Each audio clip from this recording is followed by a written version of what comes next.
Hello friends नमस्कार मु रिंकू आपण मानकु MR Rinku CSC YouTube channel तरफ स्वागत करुछि।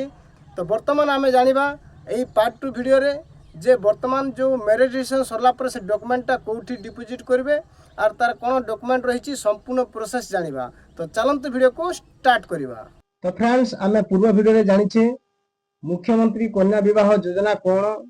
तार बेनिफिट कोन आ तार योग्यता कोन रहिछि सब डिटेल्स मु ऑलरेडी से वीडियो रे कहि सारछि। जो माने देखि नांती से वीडियो को प्रथमे देखि नियंतु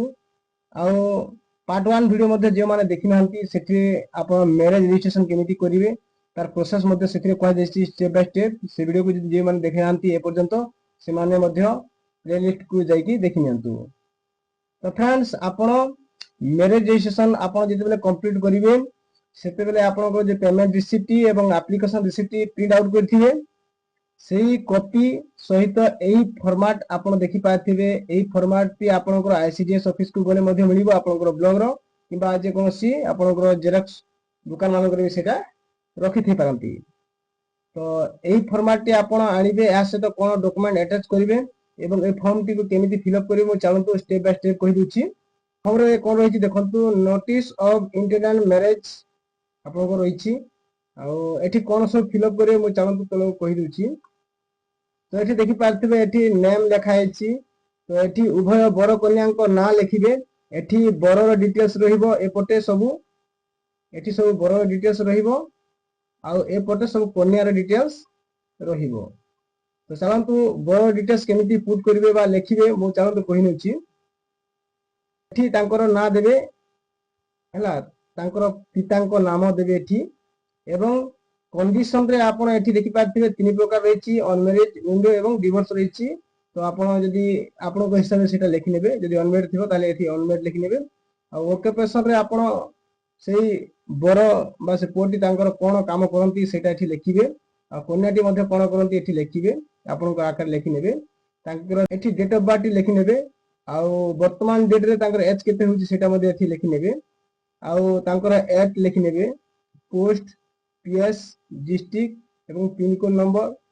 सेमिते एटा मध्ये पैरामीटर सेम थिबो तारे सेटा मध्ये सेमिति पुट कर नेबे आ एठी आपण पुट कर नेबे जे सेही ठिकाना रे केते वर्ष धरि एठी अछंती एठी लिखि नेबे सेम सेही बरी कन्यांकर मध्ये एमिति डिटेल्स टी पुट कर नेबे तांकर ना तांकर पितांक नाम एवं एटा मध्ये सेमिति आपनकर कंडीशन टी कोन एवं ऑक्युपेशन रे पुट कर नेबे तांकर डेट ऑफ बर्थ सेमिति सेम प्रोसेस रे आपण एटा पुट कर नेबे। नेक्स्ट तलो कोन हैला एठी डेट देबे एठी डेट टी लिखि नेबे आ एठी मंथ लिखिबे ऑटोमेटिक ईयर अछि एटा तलो को टिके स्क्रॉल कर दबा आ एठी देखि पारथिबे विटनेस तीनोटी विटनेस देबे उभय पक्षों मध्य रे आपनकर बरंक पक्षरु गुटे विटनेस देबे एवं कन्यांक पक्षरु मध्य विटनेस टी देबे तीनोटी विटनेस देबे उभय पक्ष मध्यरु तीनोटी विटनेस देबे विटनेस को ना लिखिबे एठी तांकर ठिकाना देबे एट पोस्ट पीएस डिस्ट्रिक्ट देबे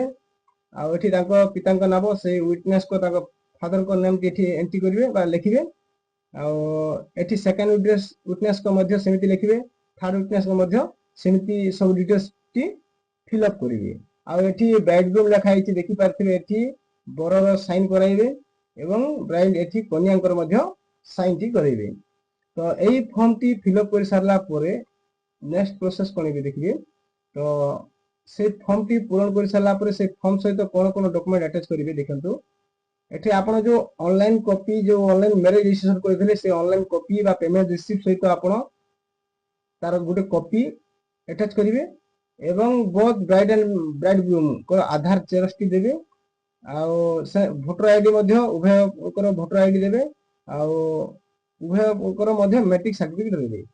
से अप्लाई कर समय रे जहां भी दिथिबे धनियतो जदी वोटर आईडी कार्ड नथिबो को बर किबा कोने जहां भी स्थिर दिथिबे सेटा एठी अटैच करिके देबे। तो एही परि भाबे आपण सब डॉक्यूमेंट रेडी करिके आपनकर जो आईसीडीएस ऑफिस अछि सेठी आपण से फॉर्म टी डिपॉजिट करिवे। डिपॉजिट कला पर नेक्स्ट प्रोसेस तार कोन रहिबो परवर्ती वीडियो रे मु next out part video upload हेबो आपण चैनल को सब्सक्राइब करि थांतु जे माने पर्यंत सब्सक्राइब करनांती आ वीडियो को गुडे लाइक करंतु एमिति नवा नवा अपडेट पाइया पई। धन्यवाद।